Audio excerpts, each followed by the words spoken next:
한미 국방장관이 참여한 51차 한미안보협의회가 조금 전에 끝났습니다. 양국 국방장관은 확고한 한미연합방위 태세 구축과 또 한미동맹 발전에 공감을 했는데 미국 측은 한일 쥐소미아 연장과 방위비 분담금 대폭 인상을 공개적으로 거듭 압박하기도 했습니다. 국방부의 취재기자 나가 있습니다. 임성호 기자. 네, 국방부입니다. 네, 먼저 51차 한미안보협의회 결과부터 전해주시죠. 네, 한미 국방장관은 오전 내내 회의를 진행한 뒤 예정보다 20분 늦은 오후 1시 40분쯤에 공동 기자회견을 열었습니다. 한미 국방장관은 우선 북한의 완전한 비핵화와 한반도의 항구적 평화 정착이라는 공동 목표를 재확인했다고 밝혔습니다. 또 북한의 비핵화를 위한 한미 양국 정부의 외교적 노력을 군사적으로 뒷받침한다는 데 공감했습니다. 한미 양국은 또 최근 북한의 미사일 발사에 대한 평가를 공유하고 대응 방안을 논의했으며 한국의 확장 억제를 제공한다는 미국의 방위 공약을 재확인했다고 밝혔습니다. 양측은 또 지난 8월 시행한 우리 군의 전작권 기본 운용 능력 검증 결과를 승인하고 내년에는 완전 운용 능력 검증을 추진하기로 했습니다.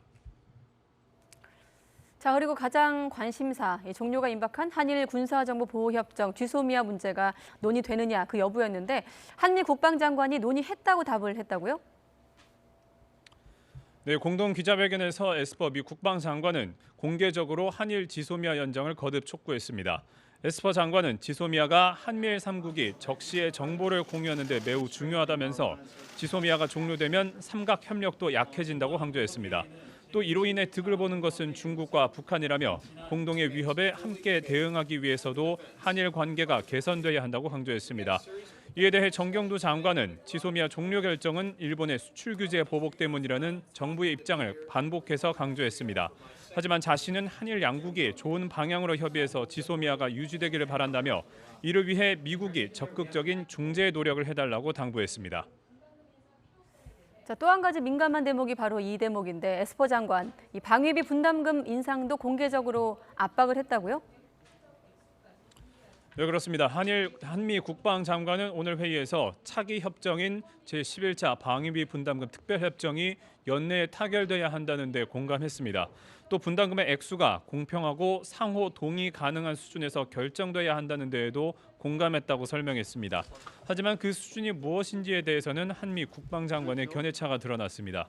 먼저 에스퍼 국방장관은 한국이 방위비 분담금을 상당히 부담하고 있는 건 맞지만 그 대부분은 다시 한국 측에 돌아간다고 주장했습니다. 또 미국은 우방국들을 지키기 위해서 상당한 비용을 쓰고 있다며 부유한 나라인 한국이 방위비 분담금을 더 부담할 능력이 있다고 강조했습니다. 이에 대해서 정경두 장관은 한미동맹 발전을 위해서 방위비 분담금은 합리적 수준에서 책정돼야 한다며 양측이 서로 윈윈하는 방향으로 협상이 진행되게 하겠다고 말했습니다. 네, 이런 가운데 이달 내에 시행하기로 한 한미연합훈련 계획이 조정될 것인가도 관심사입니다. 아무래도 북한 반응과 반발과 맞물리면서 이겠죠. 오늘 회의에서도 얘기가 나왔습니까?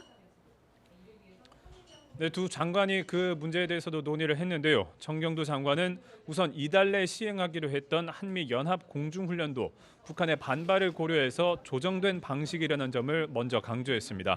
하지만 현재 진행 중인 외교적 노력을 고려해서 한반도 평화 정착을 위해 어떤 결심을 하는 것이 좋을지 에스퍼 장관과 이야기를 나눴다고 밝혔습니다. 에스퍼 장관도 북한의 비핵화를 위한 외교적 노력의 문이 닫히지 않게 하기 위해서 지원을 해야 한다고 언급하기도 했습니다. 한미 양 장관의 이 같은 발언은 이달 중순쯤에 시행하기로 했던 연합 공중훈련을 포함해서 한미 연합훈련의 축소나 유예 가능성 등을 시사한 것으로 풀이됩니다. 지금까지 국방부에서 YTN 임성호입니다.